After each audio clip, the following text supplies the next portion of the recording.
Hello everyone, welcome to all on Easy Learn Singh classes and today I am Nandini Singh is going to discuss about the Pathfinder series part 3. कल हम लोगों ने part 2 को discuss किया था और परसों हम लोगों ने पार्ट फर्स्ट को डिस्कस किया था. पार्ट फर्स्ट और सेकंड में हम लोगों ने बायोकेमिस्ट्री के पार्ट को अभी तक पढ़ा था और आज हम लोग सेल के बारे में पढ़ेंगे जो कि चैप्टर 3 है आपका पाथफाइंडर फर्स्ट में and named as cell structure and function. तो इसको आप पूरा देखिएगा. कल हो सकता है हम लोग की 2 क्लासेस हों, एक बायोकेमिस्ट्री की एज वेल एज एक सेल बायो की, और कल मैक्सिमम पोर्शन कवर होंगे. तो कल की क्लासेस स्किप मत करिएगा. इसके लिए आप सब्सक्राइब चैनल कर सकते हैं मेरा, जिसका नाम है इजी लर्न सिंह क्लासेस. तो सबसे पहले शुरू करते हैं. What is cell? सेल होता क्या है? आपका जो सेल होता है वो structural basic structure function unit of cellular organisms होते हैं. ठीक है, इसमें क्या होता है, जो आपके सेल मेम्ब्रेन्स होते हैं वो आपके सेलुलर ऑर्गेनिजम्स को कवर्ड किए रहते हैं with the help of membranes, जिसको हम लोग प्लाज्मा मेम्ब्रेन भी कहते हैं. आपके जो सेल मेम्ब्रेन्स होते हैं उनमें कुछ कंपार्टमेंट्स होते हैं. ठीक है, जिसकी वजह से क्या होता है, आपके ऑर्गेनेल्स रहते हैं वो प्रॉपरली अपना फंक्शन परफॉर्म करते हैं. लेकिन ऐसे ही कुछ और भी केसेस होते हैं लाइक वायरस, जो कि नॉन सेलुलर ऑर्गेनिजम्स होते हैं.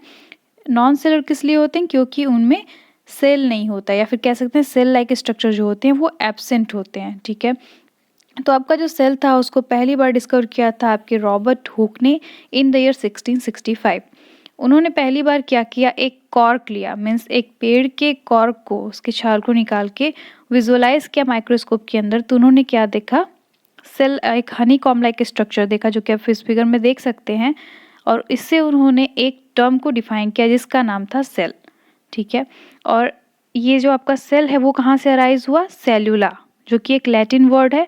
यहीं से आपका सेल वर्ड डिराइव हुआ, जिसका मीनिंग होता है स्मॉल कंपार्टमेंट. ठीक है, फिर धीरे धीरे आपका डिस्कवरी होता गया. इन्होंने जो वर्क किया था वो डेड सेल था, मीन्स रॉबर्ट हुक ने डेड सेल पे वर्क किया.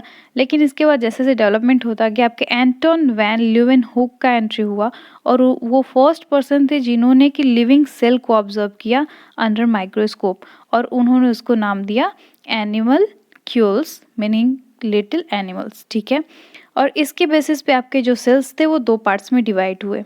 एक था आपका प्रोकैरियोटिक सेल और एक था आपका यूकैरियोटिक सेल.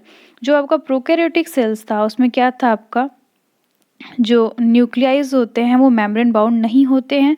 वहीं यूकैरियोट्स में क्या था, आपके जो न्यूक्लियाइज होते हैं वो मेम्ब्रेन बाउंड होते हैं. तो ये मेन डिफरेंस था आपका प्रोकैरियोट में एज वेल एज यूकैरियोट्स में.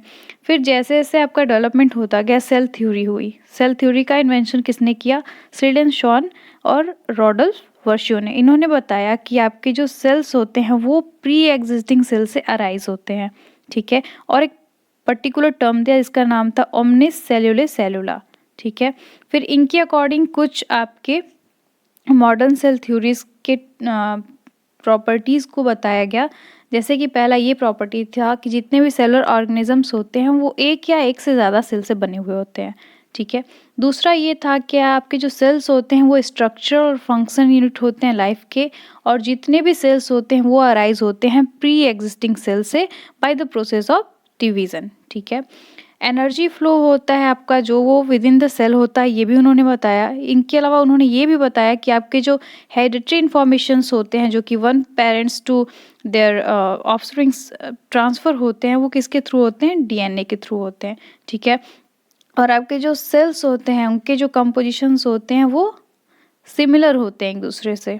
ठीक है, फिर धीरे धीरे आपका डेवलपमेंट हुआ और एक ऐसे मॉडल का इन्वेंशन हुआ जो कि काफ़ी सक्सेसफुल रहा, जिसका नाम था फ्लूइड मोज़ेक मॉडल. ठीक है, ये था आपका प्लाज्मा मेम्ब्रेन पे बेस्ड एक डायनामिक मॉडल जो कि आज हम लोग पढ़ते हैं, और यही सबसे ज़्यादा सक्सेसफुल रहा. फ्लूइड मोज़ेक मॉडल का इन्वेंशन किया था 1972 में Jonathan Singer and Garth Nicolson ने. इन्होंने एक ऐसा मॉडल स्ट्रक्चर किया जिसमें कि सारी ही चीज़ें पर्टिकुलरली अपनी अपनी जगह पे थी. आपका अब जो फ्लूइड मोज़ेक मॉडल था उसको फ्लूइड मोज़ेक मॉडल इसलिए कहा गया क्योंकि वो क्वेजी फ्लूइड स्ट्रक्चर की तरह था. मतलब कि उसमें जो प्रोटीन्स थे मोज़ेक अरेंजमेंट में के फॉर्म में प्रेजेंट्स थे, मतलब प्रोटीन हाईली एम्बेडेड थे लिपिड बाइलेयर के अंदर. ठीक है, और फ्लूइड का क्या हो रहा था? फ्लूइड का मूवमेंट हो रहा था किस फॉर्म में? In the form of lipid as well as proteins. ठीक है, तो यही था आपका क्या प्लाज्मा मेम्ब्रेन के स्ट्रक्चर में आप देखेंगे तो यहाँ पे कुछ प्रोटीन्स भी प्रेजेंट हैं। पहला integral protein, peripheral protein, glycoprotein. वैसे ही आपके हाइड्रोफोबिक अगर एक लिपिड बाइलेयर स्ट्रक्चर को विजुलाइज किया जाए तो आप देखेंगे कि उसमें कुछ हेड ग्रुप प्रेजेंट है, कुछ टेल ग्रुप प्रेजेंट है।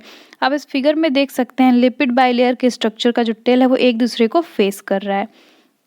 जब हम लोगों ने एक लिपिड बाइलेयर स्ट्रक्चर को विजुलाइज किया, पर्टिकुलरली एक लिपिड स्ट्रक्चर को, तो उसमें हम लोगों ने देखा कि आपका जो लिपिड है उसका एक हेड होता है जो कि हाइड्रोफिलिक इन नेचर होता है। हाइड्रोफिलिक मीन्स वाटर को हेड जो करता है, ठीक है, उसको बोलते हैं हाइड्रोफिलिक या फिर कह सकते हैं पोलर ग्रुप। वहीं आपके लिपिड के 2 टेल भी प्रेजेंट होते हैं जो कि हाइड्रोफोबिक इन नेचर होते हैं। Hydrophobic means water loving, water को अट्रैक्ट करते हैं, और जो हाइड्रोफिलिक होते हैं वाटर को रिपेल करते हैं। तो ये आपके लिपिड बाइलेयर के स्ट्रक्चर्स थे। यही नहीं, आपके लिपिड बाइलेयर को जब बताया गया कि उसके जो कंपोजिशंस होते हैं वो कुछ इस तरह से होते हैं। उसमें फॉस्फेट प्रेजेंट होता है, ग्लिसरॉल प्रेजेंट होता है, फैटी एसिड चेन प्रेजेंट होते हैं, as well as phosphate attach to the alcohol attach to the phosphate भी प्रेजेंट होता है। तो ये 2 आपके मेन पार्ट्स होते हैं फॉस्फोलिपिड बाइलेयर लिपिड बाइलेयर के। लिपिड बाइलेयर जैसे जैसे आगे बढ़ता गया आपका इन्वेंशन बताया गया कि लिपिड बाइलेयर के मेनली 3 आपके क्या होते हैं, पार्ट्स होते हैं, या फिर कह सकते हैं 3 कंपोजिशंस होते हैं, जिसका नाम होता है फॉस्फोलिपिड, ग्लाइकोलिपिड एंड स्टेरॉल।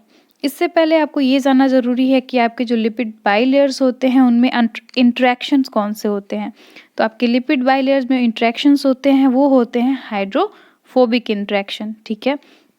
तो ये रहे आपके तीनों क्लासेस जो कि लिपिड मॉलिक्यूल्स के होते हैं। पहला है फॉस्फेटिडिल सेरीन, जो ग्रुप अटैच रहता है उसी के हिसाब से इसका नाम होता है। अगर सेरीन की जगह कोलिन है तो फॉस्फेटिडिल कोलिन होगा, अगर सेरीन है तो फॉस्फेटिडिल सेरीन होगा। दूसरा है कोलेस्ट्रॉल और तीसरा है ग्लाइकोलिपिड का एक एग्जाम्पल, ठीक है।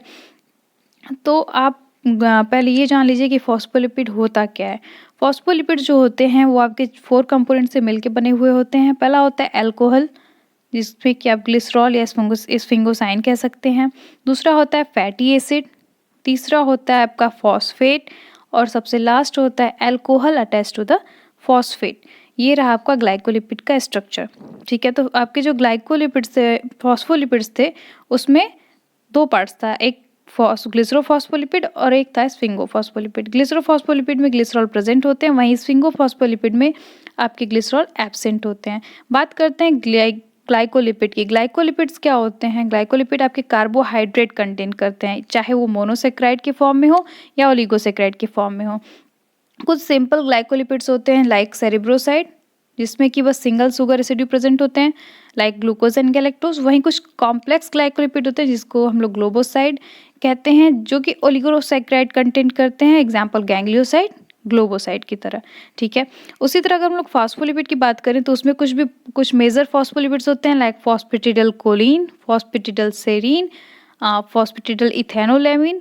इन सब के कंपोजिशंस जो होते हैं, स्फिंगोमाइलिन, इन सब के कंपोजिशंस जो होते हैं वो डिफरेंट होते हैं, like in case of RBC, in case of E coli और in case of human neuron. अब बात करते हैं स्टेरॉल की। स्टेरॉल का जो बेसिक स्ट्रक्चर होता है वो स्टेरॉइड न्यूक्लियस की तरह होता है, जिसमें कि 4 फ्यूज रिंग प्रेजेंट होते हैं, जो कि 3 जो होते हैं रिंग्स वो 6 कार्बन के साथ होते हैं, और जो 1 रिंग होते हैं वो 5 के साथ होते हैं, ठीक है। आपका जो स्टेरॉल होता है वो प्लानर इन स्ट्रक्चर होता है, एज वेल एज रिजिड भी उसकी प्रॉपर्टी होती है। और ये जो आपका स्टेरॉल होता है कुछ प्लाज्मा मेम्ब्रेन्स में एब्सेंट होता है, तो कुछ प्लाज्मा मेम्ब्रेन में प्रेजेंट होते हैं, ठीक है।